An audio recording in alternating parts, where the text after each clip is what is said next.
ഈ ഒരു question economics പഠിച്ചവർക്ക് മനസ്സിലാവും. Break even point. What is break even point in a company? അത് ലോജിസ്റ്റിക്സ് മാത്രമല്ല, എല്ലാ കമ്പനികൾക്കും ഉണ്ട്. അതായത് ഒരു കമ്പനീനെ സംബന്ധിച്ചിടത്തോളം അവർ പ്രോഫിറ്റ് എക്സ്പെക്റ്റ് ചെയ്യണ ഒരു പാരാമീറ്റർ ഉണ്ട്, 5 years അല്ലേ? അതുവരെ കമ്പനി സ്പെൻഡ് ചെയ്തുകൊണ്ടിരിക്കും.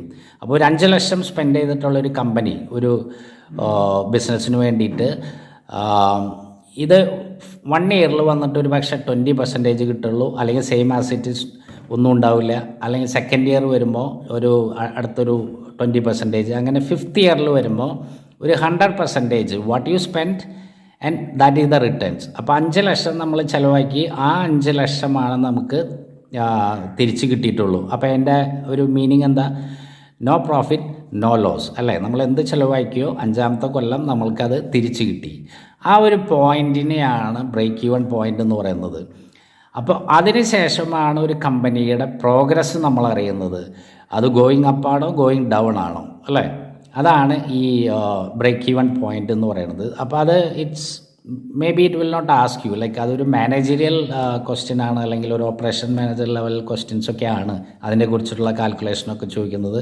But it may ask this questions. അങ്ങനെയാണെങ്കിൽ നിങ്ങളിതിന് മറുപടി പറയുക. ഇനി അടുത്തത്, what is E commerce in supply chain? E commerce നിങ്ങൾക്ക് കേട്ടിട്ടുണ്ടാവും, നിങ്ങളതിപ്പോൾ അത് ചെയ്തുകൊണ്ടിരിക്കുന്ന ഒരു കേസാണ് അല്ലേ? ഓൺലൈൻ വഴി പർച്ചേസ് ചെയ്യുക. അപ്പോൾ എന്താ ചെയ്യുക? എല്ലാ ഓപ്പറേഷൻസും സെൻട്രലൈസ് ചെയ്തിട്ടുള്ളൊരു ഓപ്പറേഷനാണ് e commerce, like Amazon, Flipkart എന്ന് പറഞ്ഞ മാതിരി.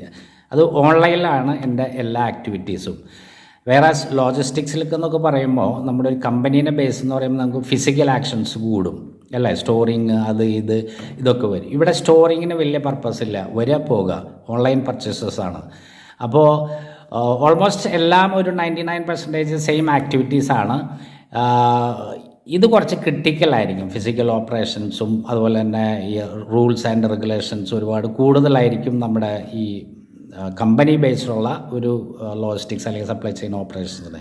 ഇ കോമേഴ്സ് എന്ന് പറയുമ്പോൾ പ്രൊഡക്റ്റ് അവർ കൊണ്ടുവന്നു, ആവശ്യപ്പെട്ട ഓർഡർക്ക് ഓൺലൈനിൽ അയച്ചു കൊടുക്കുന്നു. അപ്പോൾ അത്രയ്ക്ക് ഒരു ടിപ്പിക്കൽ എന്ന് പറയാൻ പറ്റില്ല, എങ്കിലും ഇറ്റ്സ് എ ഹ്യൂജ്. ഇതാണ് ഇപ്പോഴത്തെ കാലഘട്ടത്തിലെ ഏറ്റവും the most fascinating supply chain activities നടക്കുന്നത് ഇ കോമേഴ്സിലാണ്. അതുകൊണ്ടാണ് ആമസോണും ഫ്ലിപ്കാർട്ടൊക്കെ ഇത്ര ഹൈയിൽ ബിസിനസ് ചെയ്ത് പോകുന്നത്.